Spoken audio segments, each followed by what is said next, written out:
One cabinet door opens, and she's catching an avalanche. Again.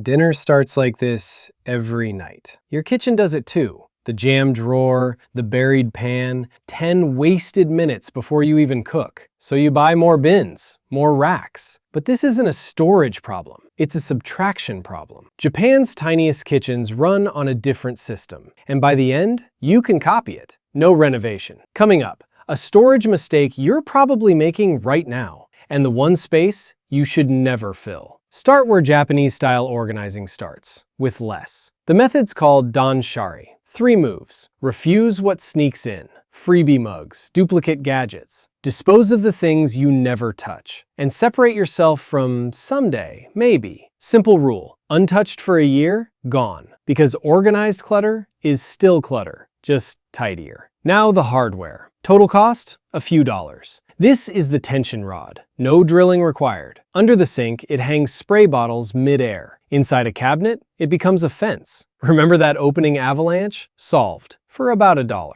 2 parallel rods even make an instant shelf. Now, that mistake I promised you. Stacking. Every pile makes the bottom item vanish. Many Japanese kitchens stand things up instead, like books. Pans slide upright into file boxes. One motion. Lids, boards, baking sheets, visible at a glance. Nothing rests on anything. Nothing gets buried. But here's the catch. Gear only gets you halfway. Stop now, and the clutter quietly grows back. Because the real cause isn't inside your cabinets. It lives in 2 invisible systems: layout and inflow. Layout first. Japanese kitchen planning maps the Dōsen, the line your body travels while cooking. Everything lives where it's used. One reach, one action. Salt by the stove. Knives at the cutting zone. Self-test. Cook 1 meal tonight. Count your detours. Every detour marks something living in the wrong spot. System 2. Inflow. This one's borrowed from Toyota.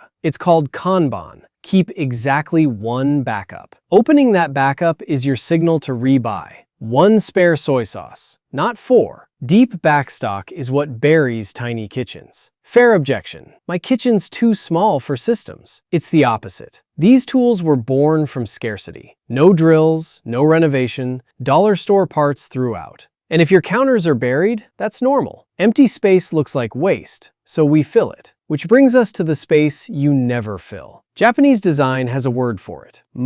Deliberate emptiness. A bare counter isn't wasted storage. It is the workspace, the entire point. So, own less. Stand it where you use it. And leave 1 space deliberately, beautifully empty. Tonight, clear 1 cutting board-sized patch of counter. Guard that emptiness for a week. Watch what changes. Comment below. Which gadget do you own 3 of? If this helped, subscribe. More small space fixes ahead.